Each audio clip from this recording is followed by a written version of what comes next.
बिहारे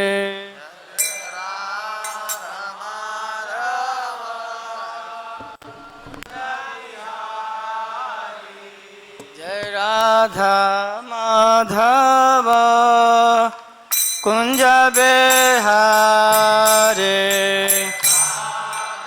पीछे पीछे थोड़ा पीछे जाइए।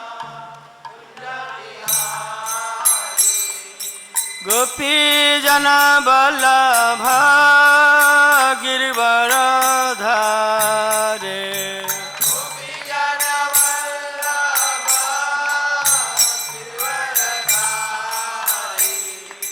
गोपी जन बल्लभ गिरवरधारे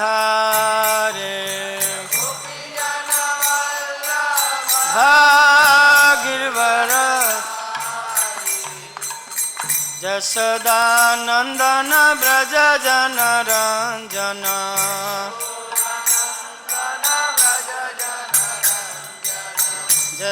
यशोदानंदन ब्रज जन रंजन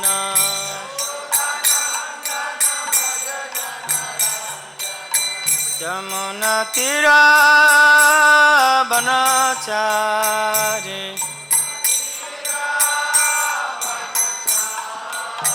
यमुना तीरा बनचारी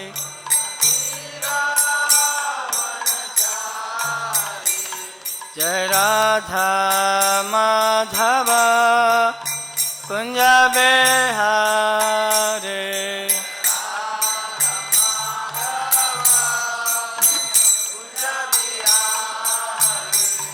जय राधा माधव कुंज बिहारे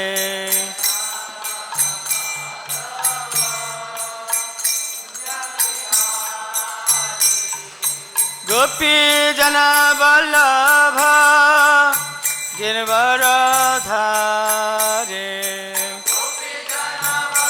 लाभ गिरवर यशोदानंदन ब्रज जन रंजन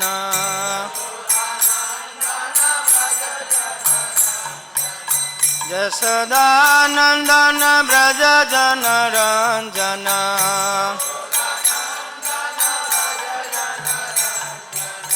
यमुना तीरा बनचारे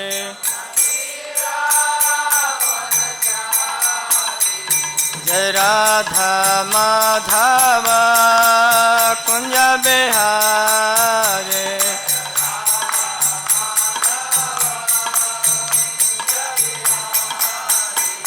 जय राधा माधव कुंज बिहारे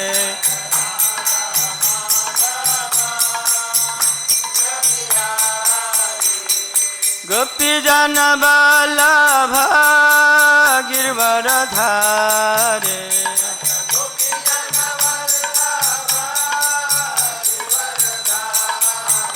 जय गोपी जन बल्लभ गिरवरधारे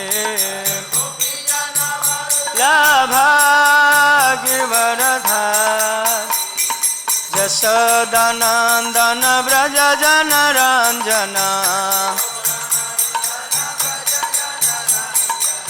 यशोदानंदन ब्रज जन रंजन यशोदानंदन ब्रज जन रंजन यमुना तीरा बनचारी यमुना तीरा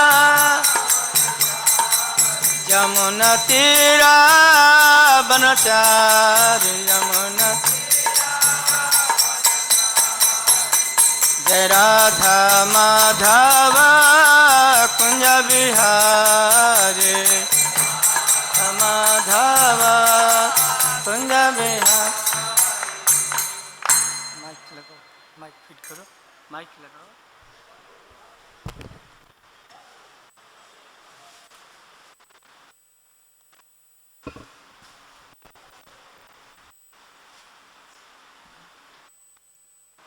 जय ओम विष्णुपाद परमहंस परिव्राज का स्त्रोत्र सत श्री श्री श्रीमद अभय चरणारविंद भक्ति वेदांत स्वामी श्रील प्रभुपाद की जय। अनंत कोटि वैष्णव वृंद की जय। नामाचार्य श्रील हरिदास ठाकुर की जय। प्रेम से कहो श्री कृष्ण चैतन्य प्रभु नित्यानंद श्री अद्वैत गदाधर श्रीवास आदि गौर भक्त बिंद की जय। श्री श्री राधा कृष्ण गोप गोपीनाथ श्याम कुंड राधा कुंड गिरि गोवर्धन की जय। श्री वृंदावन धाम की जय। श्री मायापुर नवद्वीप धाम की जय। श्री जगन्नाथपुरी धाम की जय।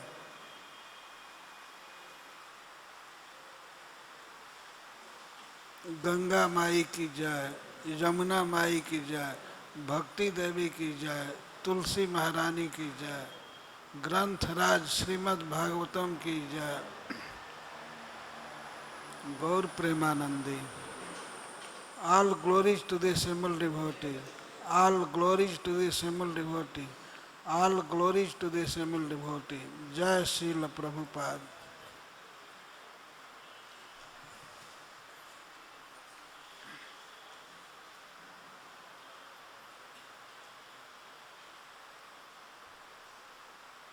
नमो विष्णुपादाय कृष्णप्रेष्ठाय भूतले श्रीमते भक्ति वेदांत स्वामी इति नामिने। नमस्ते सारस्वतदेवे गौरवाणी प्रचारिणे निर्विशेष शून्यवादी पाश्चात्य देशतारिणे। नमो महावदान्याय कृष्ण प्रेम प्रदायते कृष्णाय कृष्ण चैतन्य नामने गौरत्विषे नमः। श्री चैतन्य मनोभीष्टं स्थापितं येन भूतले सोऽयं रूपः कदा मह्यं ददाति स्वपदान्तिकम्। जय श्री कृष्ण चैतन्य प्रभु नित्यानंद श्री अद्वैत गदाधर श्रीवासादि गौर भक्तवृंद। हरे कृष्णा कृष्णा कृष्णा हरे हरे हरे राम राम राम हरे हरे।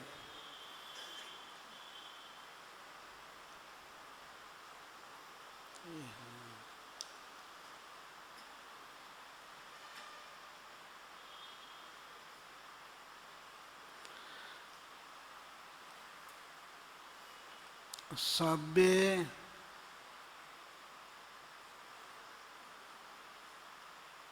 सभ्ये भुजे वेणुं शिरसि शिखिपिच्छं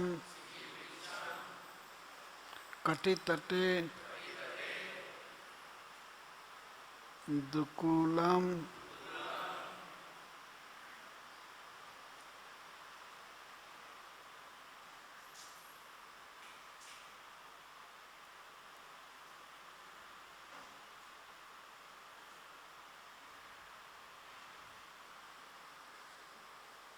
और क्या है नेत्रांते सहचर कटाक्षम विदधते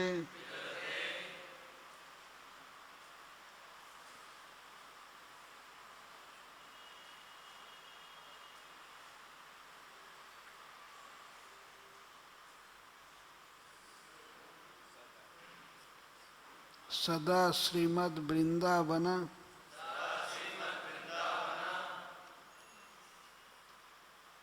वसति लीला परिचयो जगन्नाथः स्वामी नयनपथगामी भवतु मे।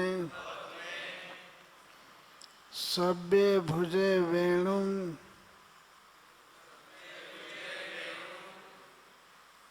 शिरसि शिखिपिच्छं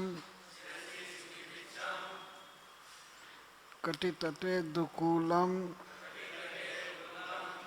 नेत्रांते सहचर कटाक्षम विदधते सदा श्रीमद् वृंदावन वसति लीला परिचयो जगन्नाथ स्वामी नयन पथगामी भवतु मे सव्ये भुजे वेणुं शिरसि शिखिपीच्छम्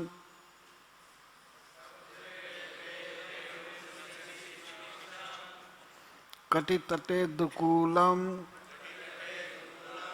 नेत्रान्ते सहचर कटाक्षं विदधते सदा श्रीमद् वृंदावन वसति लीला परिचयो जगन्नाथ स्वामी नयन पथगामी भवतु मे। पढ़िए।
सव्ये भुजे बाएं हाथ में वेणुम बांसुरी शिरसी सिर पर शिखी पिच्छम मोर का पंख कटी तटे और कमर में दुकूलम पीतांबर पहने हुए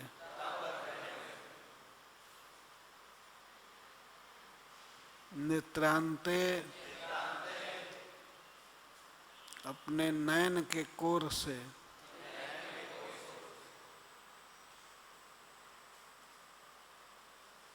सहचर अपने साथ में चलने वाले गोपों के गोप बालकों के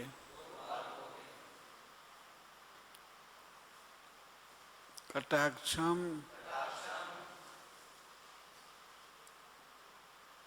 दृष्टि विदधते, देखते हैं सदा सब समय श्री वृंदावन वसती, वृंदावन में रहते हुए लीला परिचयो, उनके लीला का प्रचार होता है। जो सदा वृंदावन में रहते हैं और लीला करते रहते हैं, ऐसे जगन्नाथ सारे जीवों के स्वामी,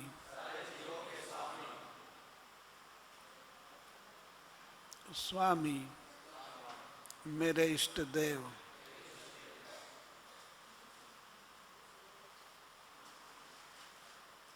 नयन पथगामी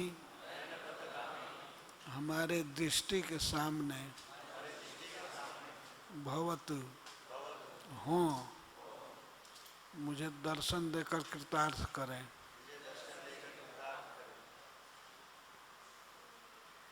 मैं मेरे दृष्टि पथ में हो मैं।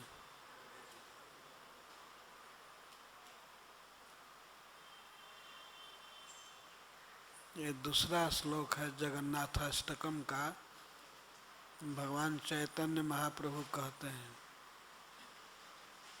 कि सारे जीवों के स्वामी और मेरे स्वामी जगन्नाथ में नयनगामी भवतु, मेरे नयन पथ में आ जाए। नयन पथ का अर्थ है जहाँ तक हमारी दृष्टि जाती है उसमें आ जाए, मतलब मुझे दर्शन दें।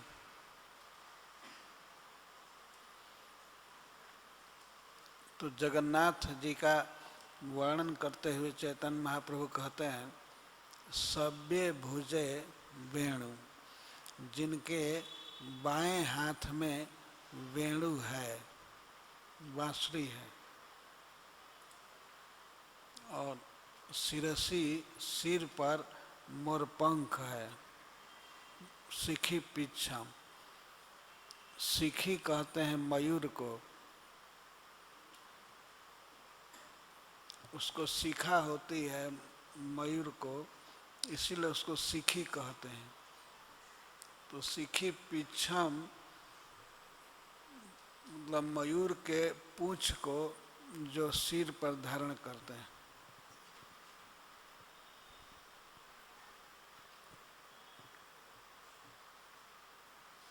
और कटी तटे कमर में दुकूल, ये पीताम्बर पहनते हैं।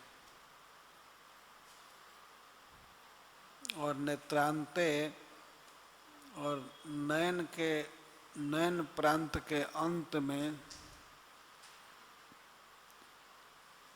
कटाक्षम विदधते, किस पर? सहचर कटाक्षम। पाठ भेद है, सहचरी भी पढ़ा जाता है लेकिन सहचरी अर्थ नहीं है, सहचर। सहचर का अर्थ है जो श्याम सुंदर के साथ साथ चलते हैं, जैसे श्री बलराम, श्री दाम, सुबल, मधुमंगल इत्यादि।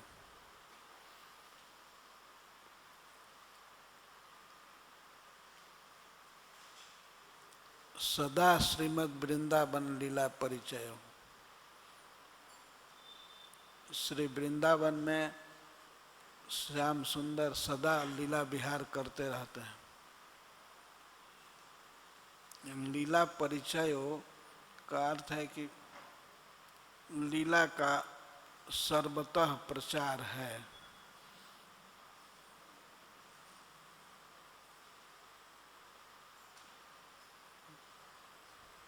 तो श्री जगन्नाथ जो नीलाचल में रहते हैं वे सदा वृंदावन में रहते हैं।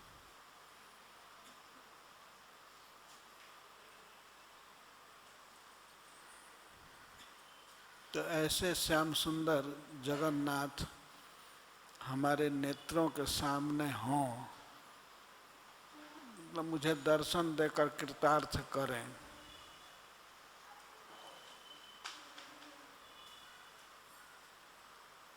जगन्नाथ स्वामी नयन पथगामी भवतु में।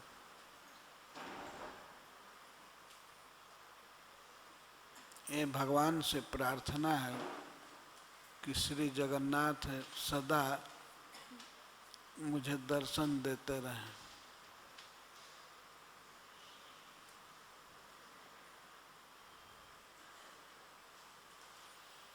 तो जगन्नाथ का वर्णन, उनके रूप का वर्णन कर रहे हैं। सव्य भुजे वेणु, ये पहला वर्णन।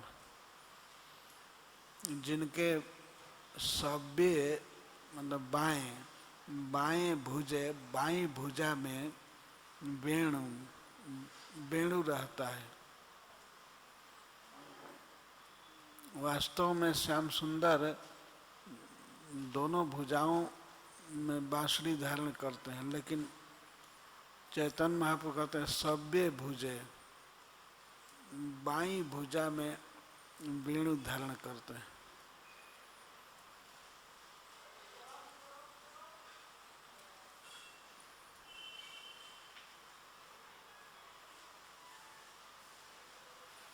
कभी कभी श्री कृष्ण एक हाथ से बांसुरी बजाते हैं,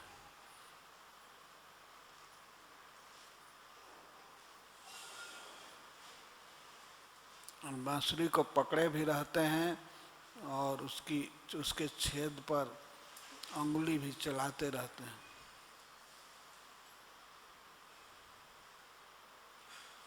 तो उसी को भगवान चैतन्य महाप्रभु कहते हैं सव्य भुजे, बाएं हाथ से बांसुरी बजाते रहते हैं।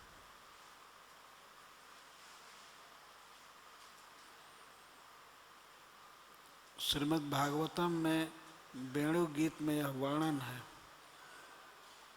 कि श्री गोपियां बांसुरी के सौभाग्य को देख करके जलती रहती हैं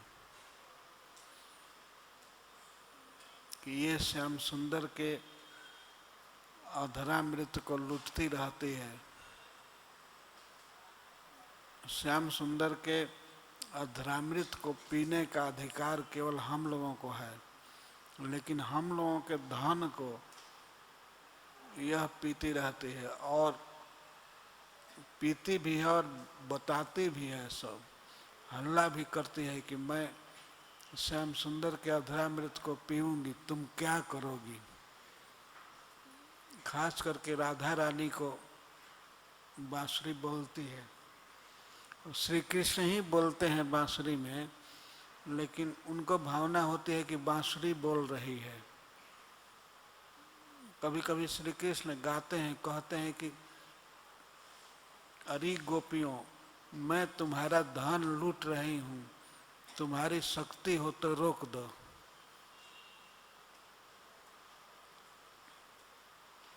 श्याम सुंदर ही गाते हैं। ये इसको सुन करके राधा रानी आदि गोपियां बहुत क्रोधित होती हैं। शुष्क बांस की बेटी हो करके और यह इतना अभिमान करती है। एक उपाय करो, इस बांसुरी को चुरा करके और इसको लोढ़ा से थूर दो, ये फट जाए, इसका छेद सब खत्म हो जाए, तो ये बोल नहीं पाएगी। तो बांसुरी से बहुत ईर्ष्या होती है गोपियों को। कभी कभी राधा रानी कहती हैं कि ये गोपीनाथ क्यों कहलाते हैं, इनको बांसुरी नाथ मुरली नाथ कहना चाहिए।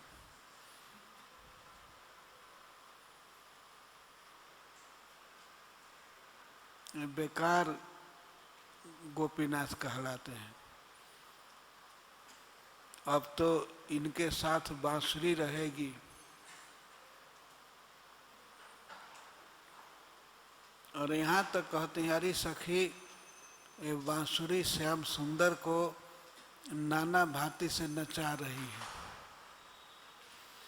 जब श्याम सुंदर वेणु बजाते हैं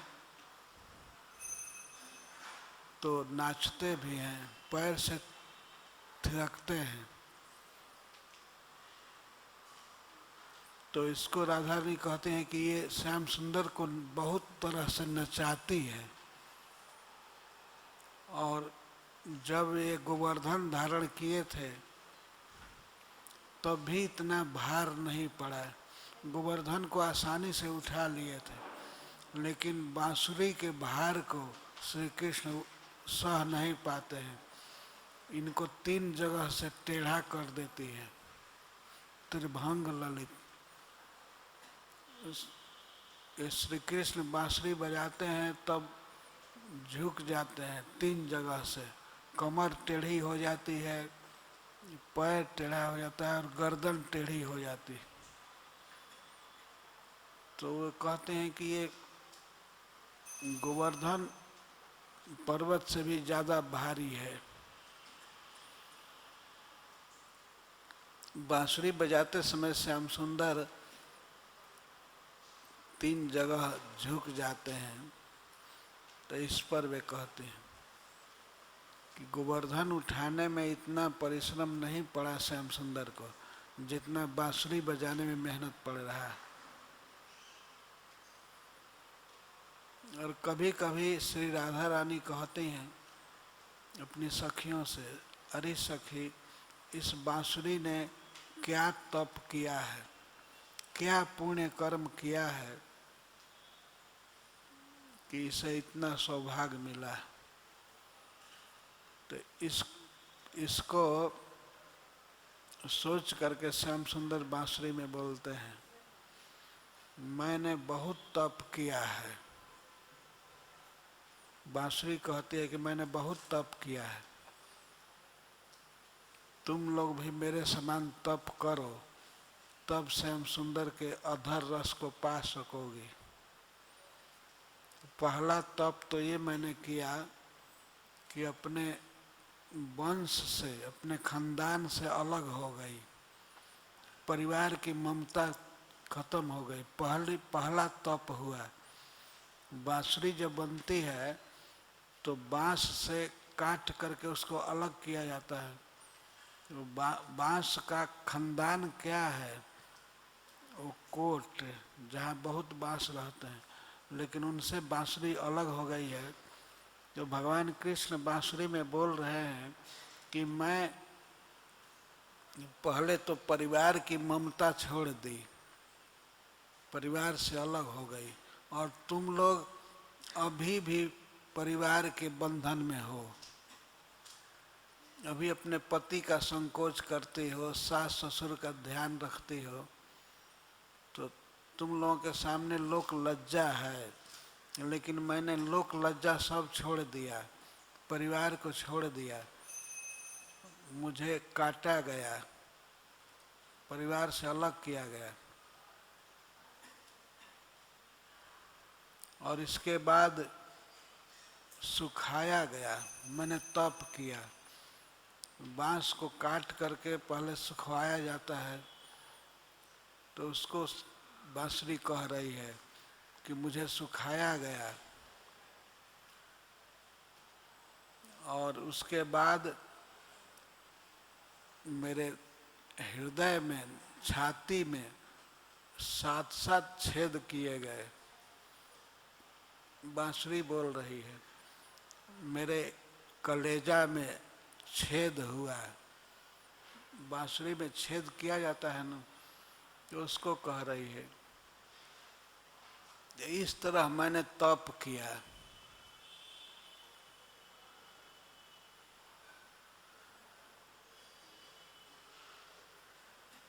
मेरे हृदय में छेद किया गया।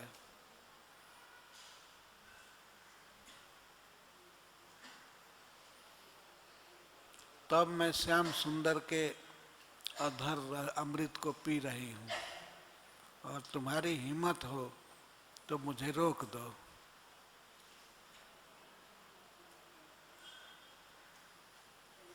तुम हमारी बराबरी नहीं कर सकती हो। बांसुरी कह रही है कि हमारे समान जब पति के प्रेम को छोड़ दोगी, मतलब अपने परिवार की ममता छोड़ दोगी, तब श्याम सुंदर के अधरामृत को पी सकोगी।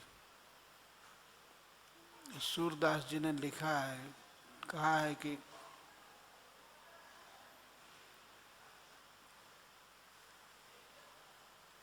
बांसुरी कहती है कि यदि तुम्हारी हिम्मत हो तो श्याम सुंदर को समझा दो, रोक दो।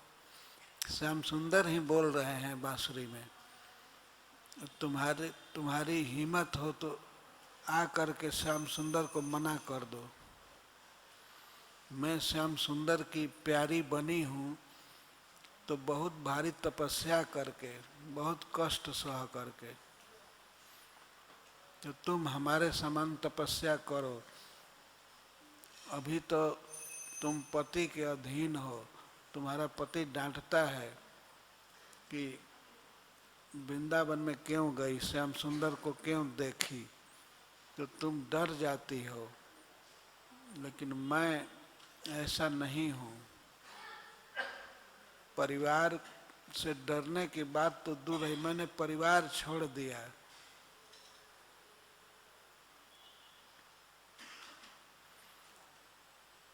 तो कभी राधा रानी कहती हैं ये श्याम सुंदर को बहुत तंग करती है,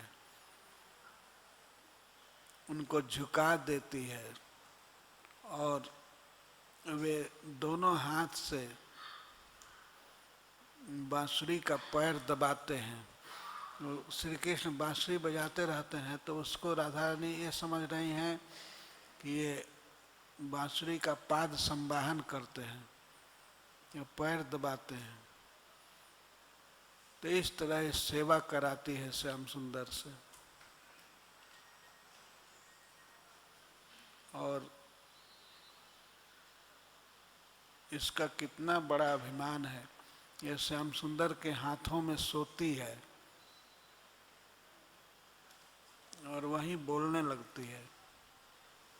श्याम सुंदर के हाथों में विश्राम करती है, और श्याम सुंदर इतने बहका दिए हैं इसको कभी अपने फेंट में खोसते हैं, कभी अपने कुक्षी में, कांख में,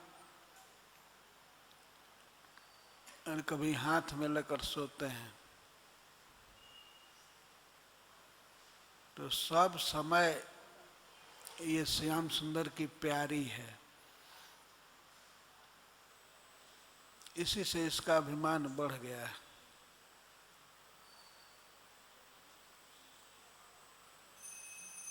जो गोपियों की ये दशा देख करके, ये भाव समझ करके श्याम सुंदर बांसुरी में बोलते हैं, तुम भी तप करो और मेरे जैसा सौभाग्य प्राप्त करो।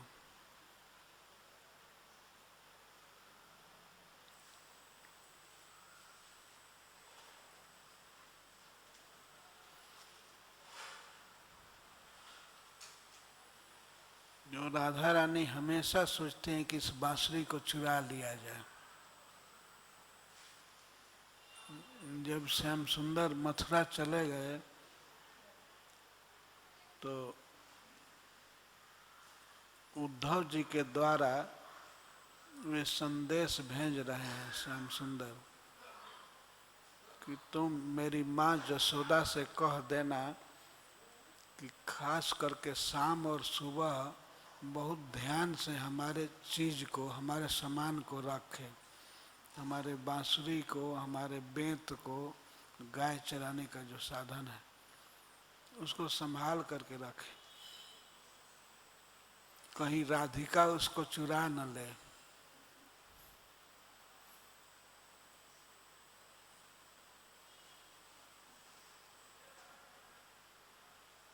भगवान संदेश भेज रहे हैं कि हमारे सामान को खूब सावधानी से रखना, कहीं राधिका चुरा न ले।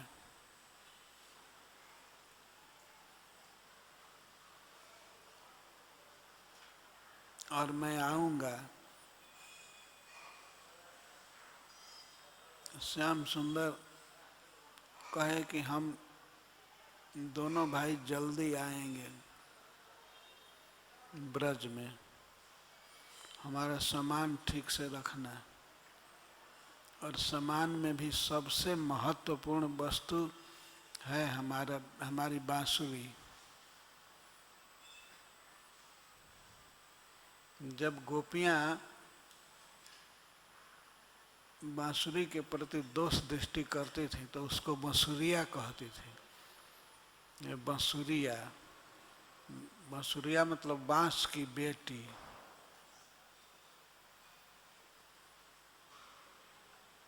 और कभी कभी मुरली कहती थी, और अरेर मारने में मुरलिया।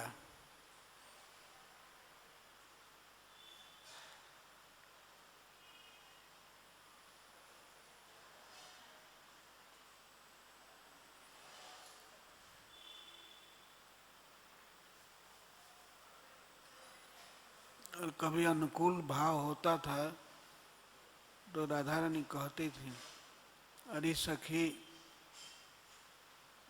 इस बांसुरी के द्वारा ही हमको रास रस मिला है। श्याम सुंदर रास की सूचना गोपियों को दिए बांसुरी द्वारा।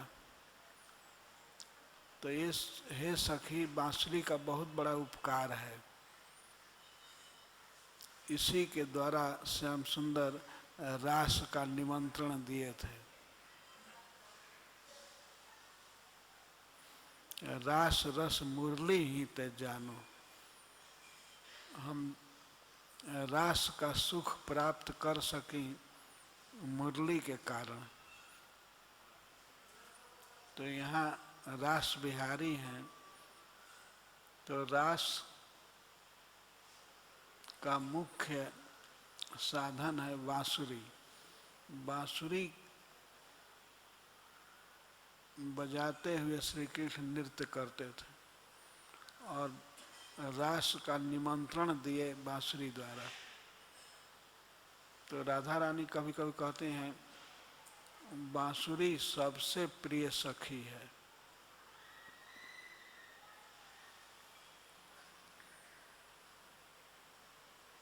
बंसी प्रिय सखी।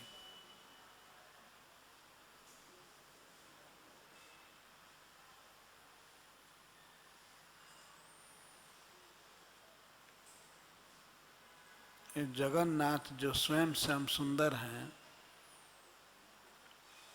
हमेशा बांसुरी लिए रहते हैं।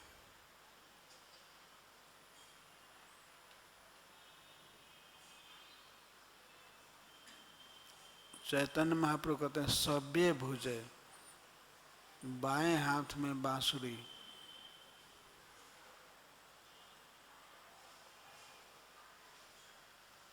अर्जुन बाएं हाथ से भी बाण चलाते थे, इसीलिए उनका नाम हुआ सब्यसाची।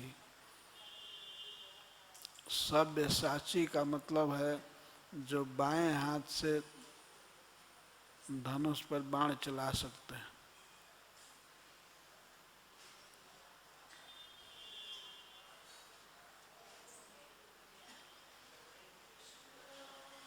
सब्य भुजे वेणु।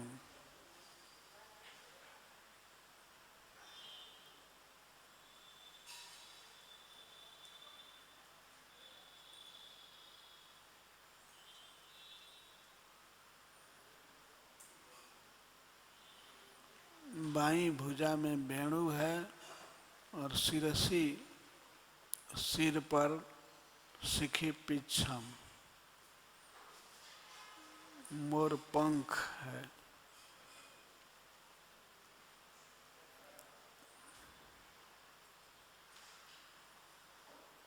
इतने बड़े हैं भगवान श्याम सुंदर ब्रह्मा शिव आदि उनके सेवक हैं, लेकिन वे मोर का पूंछ धारण करते हैं, मोर का पंख बहुत प्रिय है भगवान को। वृंदावन बिहारी भगवान को कोई सोने का मुकुट या किरीट ये सब अच्छा नहीं लगता है उनको।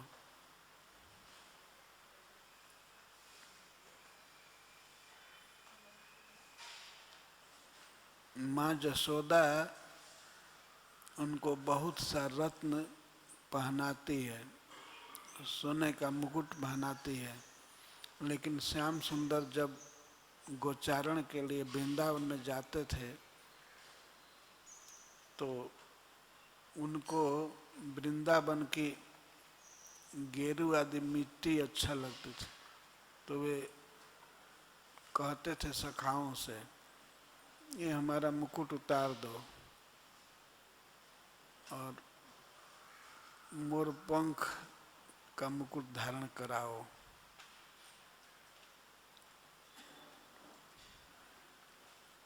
और गोवर्धन पर्वत के मिट्टी को, लाल लाल मिट्टी को लेकर वे अपने मुख पर, गाल पर चित्र बनवाते थे।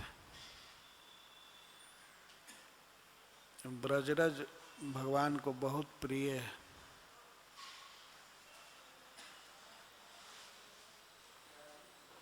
और रत्नों की माला हटा करके गुंजा माला धारण करते थे।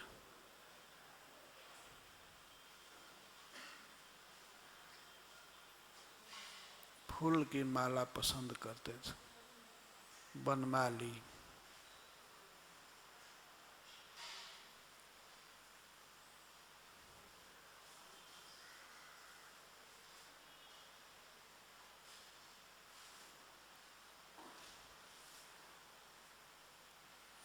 कटी तटे दुकूलम, कमर में बांधते थे दुकूल, पीताम्बर।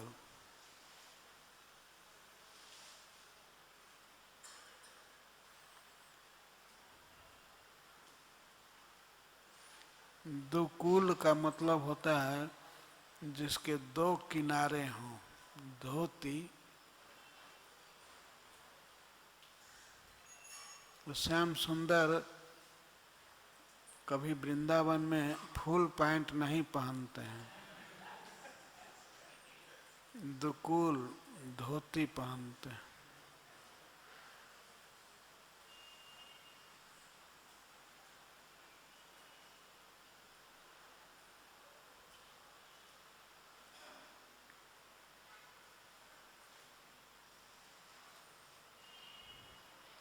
और नेत्रांते, नेत्र के अंत में उनकी दृष्टि रहती है सहचर कटाक्ष। जो साथ में चलते हैं गोचारण में, गोप बालक,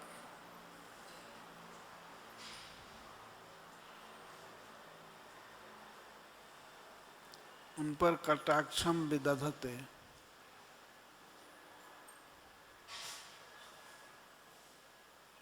उन पर देखते रहते हैं। कभी सुबल पर, कभी श्रीदाम पर, कभी श्री बलराम पर देखते रहते हैं। श्याम सुंदर की दृष्टि बहुत सुंदर है और उस दृष्टि से वे अपने सखाओं पर देखते रहते हैं।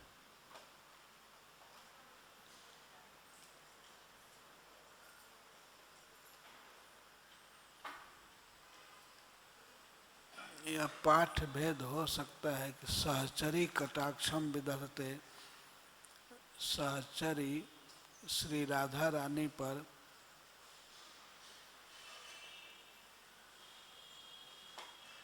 दृष्टिपात करते रहते हैं।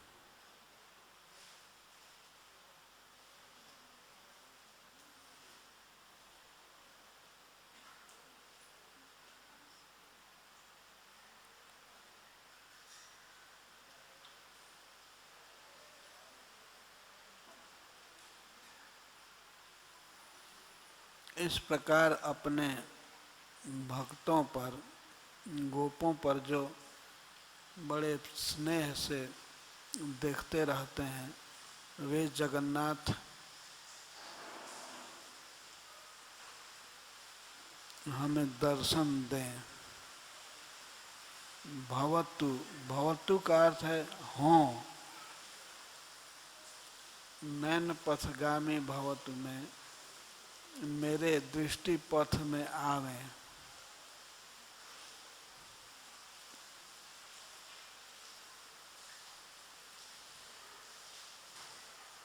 नैन पथ का अर्थ है दृष्टि, दृष्टि पथ, हमें दिखाई दें।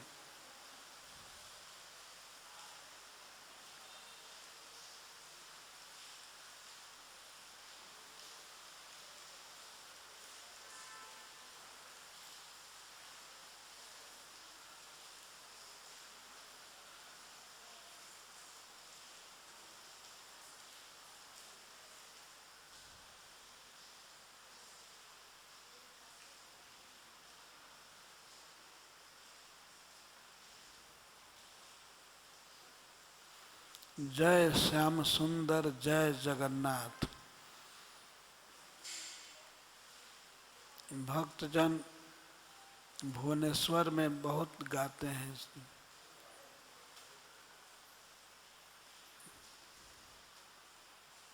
जय श्याम सुंदर जय जगन्नाथ, जय सच्चिनंदन जय जगन्नाथ, जय जसोदानंदन जय जगन्नाथ।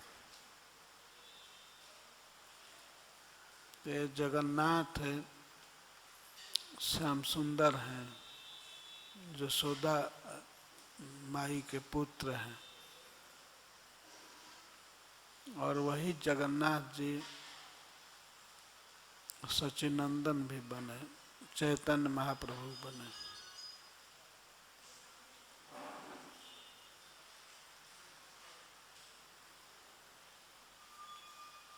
जगन्नाथ जी रहते हैं नीलाचल में, लेकिन उनके लिए चैतन्य महाप्रभु कहते हैं सदा वृंदावन वसति लीला परिचय। सब समय वृंदावन में लीला करते रहते हैं।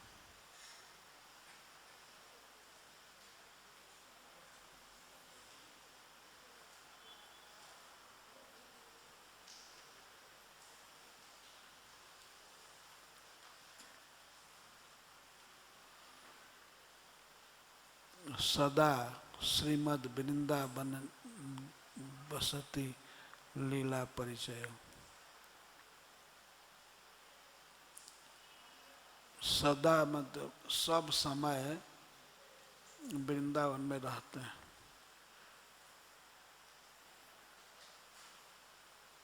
और लीला करते रहते हैं।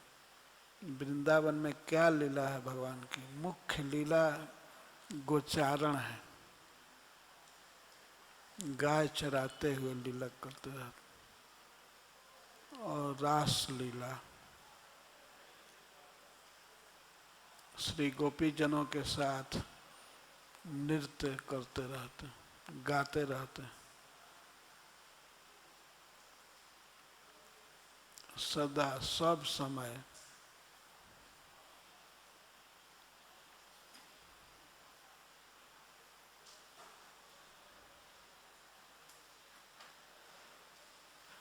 वास्तव में भगवान तो प्रभास में अपने स्वरूप को छिपा लिए, अंतर्हित हो गए, लेकिन वृंदावन में सदा रहते हैं, कभी अंतर्हित नहीं होते। सदा वृंदावन लीला बसत लीला परिचय, सब समय वृंदावन में लीला करते रहते हैं।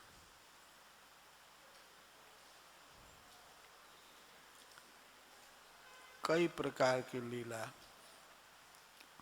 जैसे गाय चराना, और माँ जसोदा से हठ करके मांगते रहते हैं मुझे माखन दो, मैया री मही माखन भावे। श्याम सुंदर माता जसोदा से कहते हैं मैया मुझे मेवा पकवान जो तुम कहती हो अच्छा नहीं लगता, ड्राई फ्रूट और पकवान पुआ पूड़ी ये सब अच्छा नहीं लगता, हमको माखन अच्छा लगता है, मैया री मही माखन भावे। एक दिन श्याम सुंदर माँ जसोदा से कह रहे थे कि मैया मुझे माखन अच्छा लगता है। तो एक गोपी सुन रही थी पीछे से कि श्याम सुंदर माँ जसोदा से कहते हैं मुझे माखन अच्छा लगता है। तो अपने घर में खूब ताजा मक्खन निकाल करके वो गोपी जो होने लगी, मनोरथ करने लगी कि श्याम सुंदर हमारे घर में आएंगे। तो भगवान तो अंतर्यामी हैं, वे गोपी के मनोरथ को जान गए और उसके घर में गए और गोपी माखन की मटकी रख करके छिप गई अपने घर में ही और देखने लगी कि कैसे आते हैं। तो श्याम सुंदर गए उसके घर में, इधर उधर देखे कोई नहीं है, देख लिए कि बिल्कुल ठीक कोई नहीं है। तो माखन का कमोरी उठाए और खाने लगे।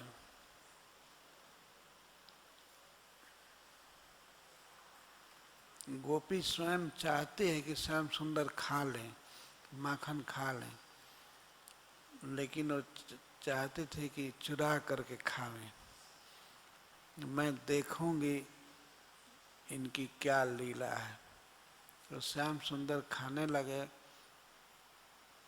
तो वहीं मणिखंभ में, मणि के स्तंभ में, खंभे में उनकी प्रतिछवि दिख रही थी। अपना फोटो श्याम सुंदर देख रहे थे, छोटे से बच्चा। तो उनको ये भावना हो गई कि मेरे साथ ये कोई दूसरा चोर आ गया है, कोई दूसरा बालक। तो लगे कहने उस प्रतिछवि से, भैया मैं प्रथम बार चोरी करने आया, तुम देख लिए, ठीक है, तो तुम भी खा लो। तो वो माखन ले करके उसके मुख में देने लगे, तुम भी खा लो। तो माखन छवि कैसे खाए, वो गिर रहा था माखन। तो कहता था ज्यादा चाहते हो क्या।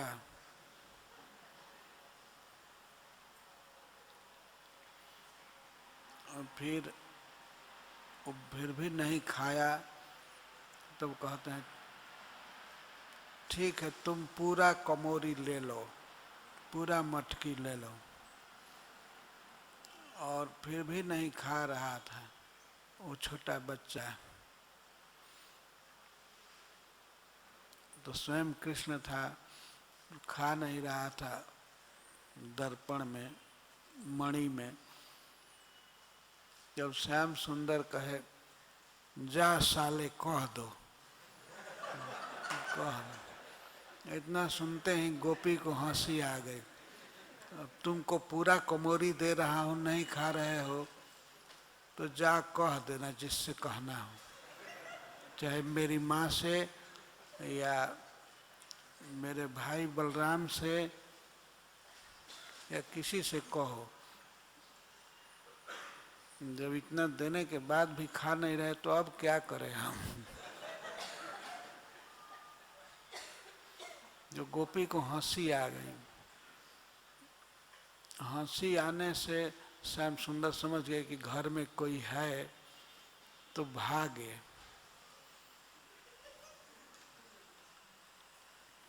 ये रोज की लीला होती थी। श्याम सुंदर रोज चोरी करने जाते थे। तो वास्तव में वो क्या चोरी है? चोरी उसको कहते हैं कि किसी का सामान बिना उसकी अनुमति के ले लेना, जबरदस्ती ले लेना, ये चोरी है। लेकिन अगर गोपियाँ चाहती थी कि श्याम सुंदर हमारे घर की चीज़ खाएं और श्याम सुंदर आते थे खाते थे, तो ये चोरी थोड़े हुई। चोरी चोरी नहीं है, चोर वास्तव में हम लोग हैं जो भगवान के सम्मान को मान रहे हैं कि ये हमारा है, खा रहे हैं। सारा जगत चोर है, लेकिन श्याम सुंदर चोर नहीं है। अगर वे चोर होते तो चोर कहने पर रंज होते, लेकिन माखन चोर कहने पर वो प्रसन्न होते हैं।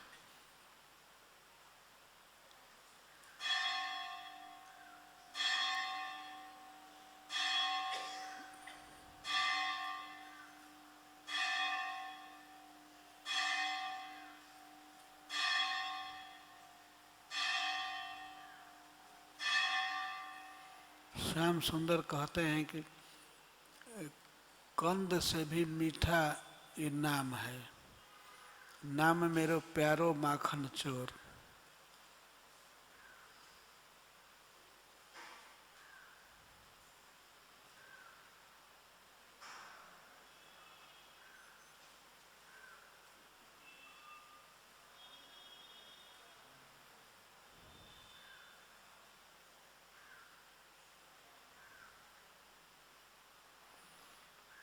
कभी कभी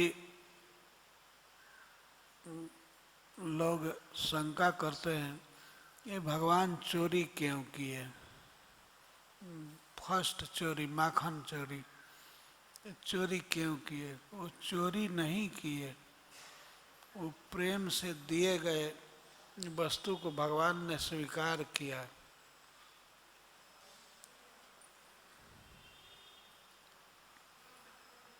जब गोपियाँ उनको सामने से देती थी माखन, तो वे नहीं लेते थे और कह देते थे क्या मैं भिखमंगा हूँ, मैं नहीं लूँगा।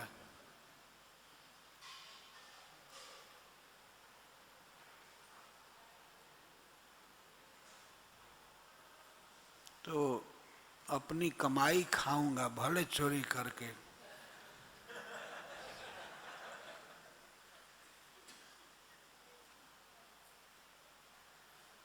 कल एक छोटी सी बच्ची आई थी मेरे पास, बिल्कुल छोटी, तो उसको एक पेड़ा दिया गया और उसके बाद दूसरा पेड़ा दिया जाता था, तो कही नहीं। उस बच्ची को ये ध्यान आ गया कि दोबारा पेड़ा मैं लूँगी तो इसमें मेरी हीनता सिद्ध होगी, तो नहीं ली।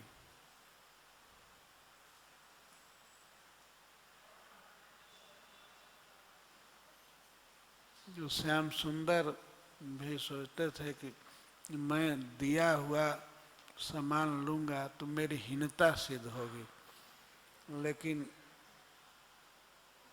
चुरा करके ले लूँगा तो इसमें मेरी बड़ाई होगी। एक भक्त ने लिखा है कि श्याम सुंदर सोचते थे कि मैंने एक बार भीख मांगा, वो भी एक असुर से, बलि महाराज से मैंने मांगा, हाथ पसारा।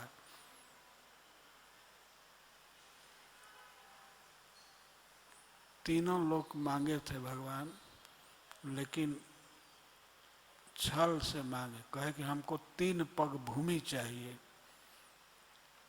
अब 3 पग भूमि लेकर के सारा त्रिलोक नाप लिए।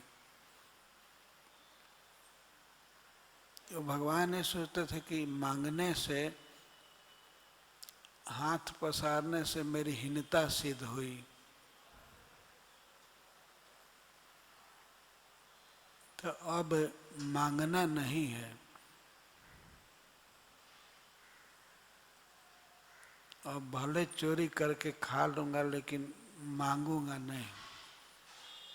तो इसीलिए वे ब्रज में चोरी करते थे। लेकिन वास्तव में चोरी नहीं है। गोपियां स्वयं चाहती थी कि श्याम सुंदर हमारे द्वारा दी गई वस्तु को खाएं। तो अपनी वस्तु है, चाहे आदमी चोरी से ले या चाहे जैसे ले, वो चोरी नहीं है। हमारा सामान घर में है और घर के हम मालिक हैं, तो उस सामान को हम चुरा करके लें या जैसे तैसे लें, वो चोरी नहीं है।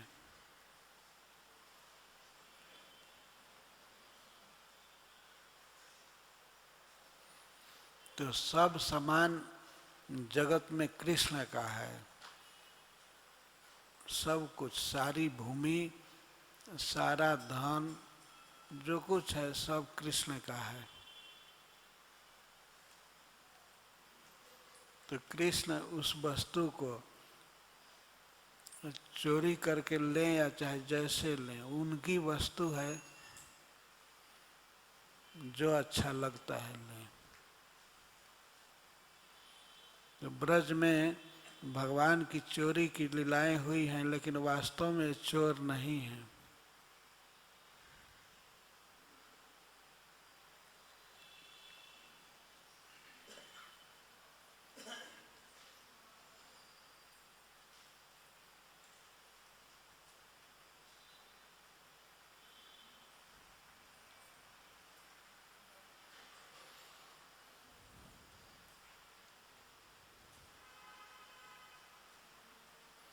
रोज प्लान बनाते थे भगवान श्री बलराम जी के साथ कि आज इस घर में चोरी करने जाना है, इस घर में जाना।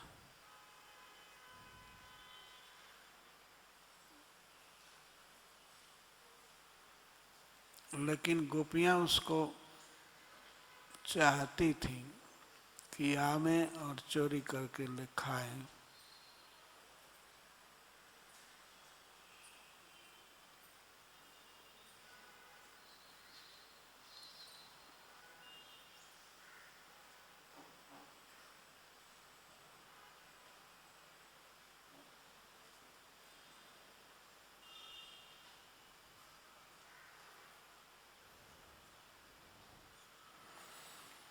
जगन्नाथ जी यही लीला करते हैं।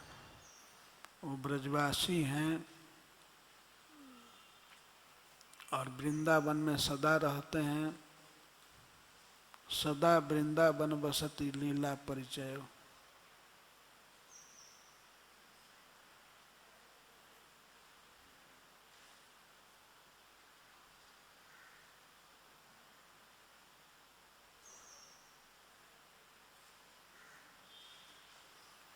ऐसे श्याम सुंदर अपने भाई बलराम जी के साथ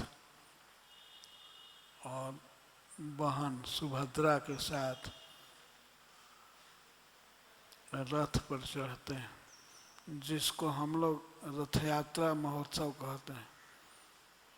भगवान रथ पर चढ़ करके घूमते हैं, सबको दर्शन देते हैं।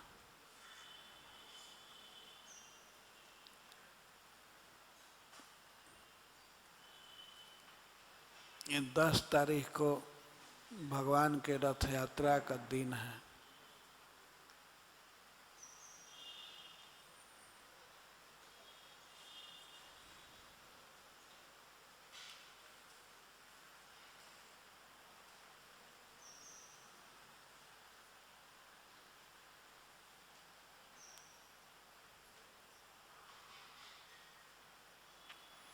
बड़े भव्य और बहुत सुंदर मंदिर में रहते हैं वे, लेकिन मंदिर में रहते रहते कभी कभी उब जाते हैं जगन्नाथ जी, और इच्छा होती है कि मैं खुली हवा में, ठंडी हवा में विचरण करूं।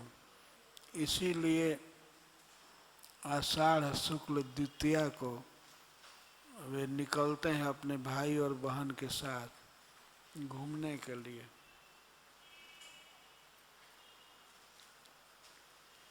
उस समय भक्तजन भगवान के आगे पीछे नाचते हुए गाते हुए चलते हैं।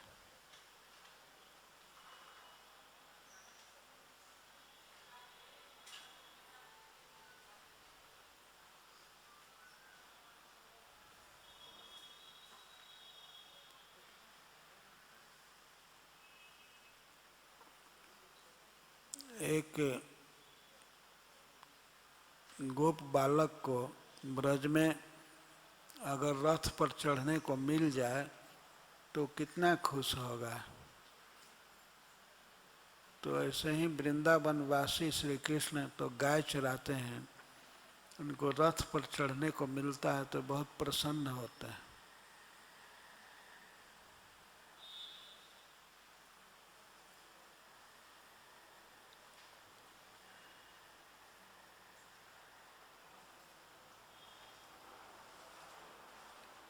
रथ पर चढ़ते हैं राजा लोग,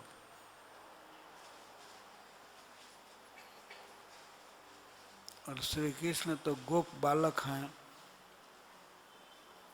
छोटे छोटे बच्चों को यदि बैलगाड़ी भी मिल जाए चढ़ने के लिए तो बहुत प्रसन्न होते हैं, बल्कि बैलगाड़ी के पीछे झूल जाते हैं थोड़ा सा तो उसी पर वे खुश होते हैं। और फिर दिव्य रथ मिले चढ़ने को तब तो कहना ही क्या।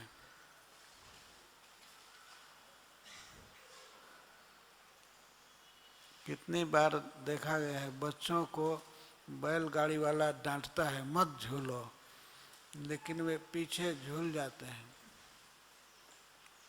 उसी में वे खुश हो जाते हैं। तो ऐसे बालक को रथ पर चढ़ने को मिले कृष्ण को तो कितना प्रसन्न होंगे।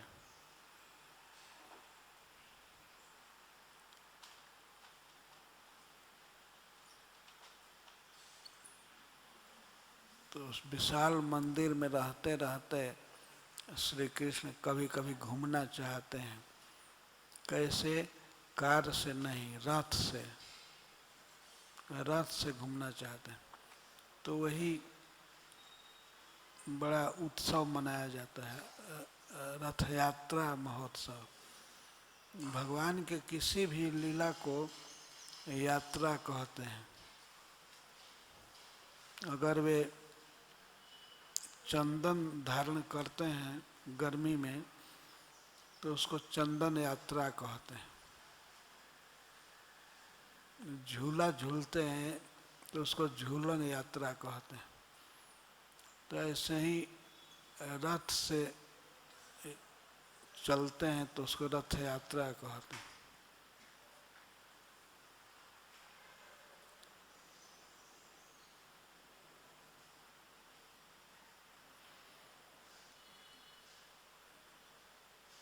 और किसी किसी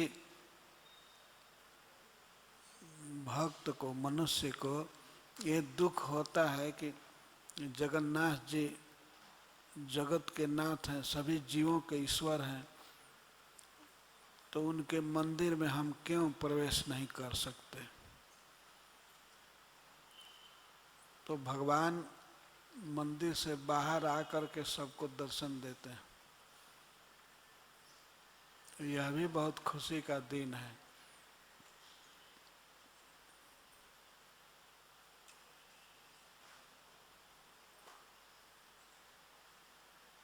जो हिंदू नहीं है, हिंदू के अलावा क्रिश्चियन हैं या मुस्लिम हैं, कोई भी व्यक्ति रथ यात्रा में भगवान का दर्शन करता है। वहाँ मना नहीं है। तो यह भी बहुत आनंद का विषय है कि भगवान सबके लिए सुलभ होते हैं।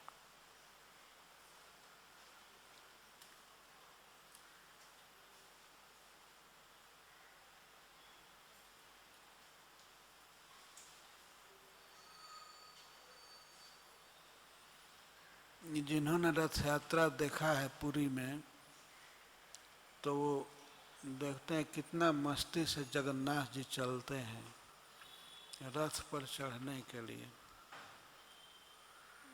बड़े बड़े पहलवान दैता लोग भगवान को रथ पर चढ़ाने में बहुत आनंद लेते हैं। भगवान झूमते हुए चलते हैं, अपने मंदिर से निकलते हैं झूमते हुए।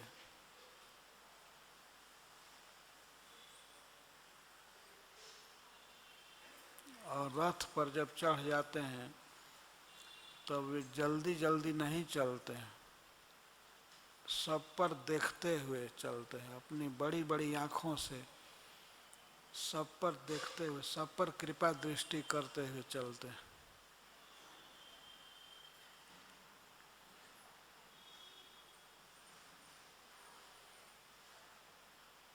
और कई लाख लोग उनकी यात्रा में भाग लेते हैं।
जय जगन्नाथ।